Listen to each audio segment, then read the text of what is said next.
కేంద్ర ఎన్నికల కమిషన్ను కలిసి వచ్చాక ప్రజాశాంతి పార్టీ అధినేత కేఏ పాల్ మీడియాతో మాట్లాడుతున్నారు. ఆ లైవ్ చూద్దాం. అదే మార్చ్ ఏప్రిల్ అన్ని ఎగ్జామ్స్ ఇండియాలో, అన్ని ఎలక్షన్స్ ఇండియా అంతా ఎలక్షన్స్ మేలో ఎందుకు పెడుతున్నారు? యూపీలో ఎప్పుడు పెడుతున్నారు? నార్త్లో ఎప్పుడు పెడుతున్నారు? మన సౌత్ వాళ్ళు అంత చీప్ వాళ్ళువా? వాళ్ళు చెప్పినట్టు చేయడానికి మనకు డిమాండ్స్ ఉండవా? సౌత్ సత్తా చూపిద్దాం మోదీకి, తెలుగు సత్తా చూపిద్దాం, స్టీల్ ప్లాంట్ ఎంప్లాయీల సత్తా చూపిద్దాం. ఇప్పుడున్న వాళ్ళందరూ బీజేపీ బి పార్టీలని మీకు తెలుసు.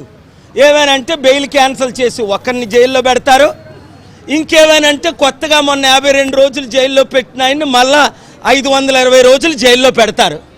నన్ను పెట్టగలరా వీళ్ళు? వీళ్ళకి దమ్ముందా? మోదీకి కానీ అదానికి కానీ ఈ ముఖ్యమంత్రులకి సత్తా ఉందా వాళ్ళు ప్రశ్నించడానికి? Do these ex-chief ministers or politicians have a guts to stand before the election commission or before the honorable courts?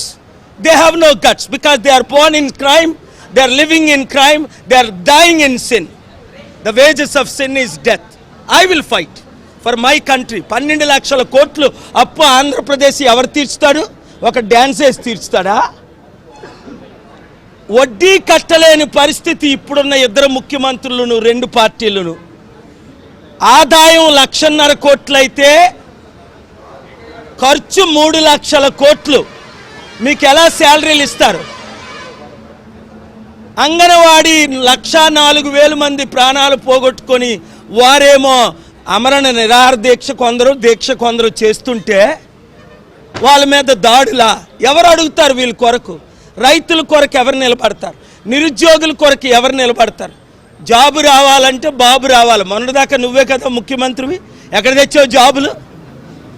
60 లక్షల మంది ఆంధ్రులు, 40 లక్షల మంది తెలంగాణ నిరుద్యోగులకి ఎందుకు జాబులు తేలేకపోయావు? సంవత్సరానికి 10,000 కూడా. ఎమ్మెల్యేలారా, మినిస్టర్లారా, ఎక్స్ ఎమ్మెల్యేలారా, ఎక్స్ మినిస్టర్లారా, యూత్ లీడర్స్ గమనించండి. నేను మాట్లాడిన ప్రతి మాటలో సత్యం ఉంది. అంబేద్కర్ని గెలనిచ్చారా వీళ్ళు? డిపాజిట్ రానివ్వలా. కానీ అంబేద్కర్ ఫైట్ చేయలేదా? మంత్రి పదవిని వదిలేసి మాట్లాడడం కాదు.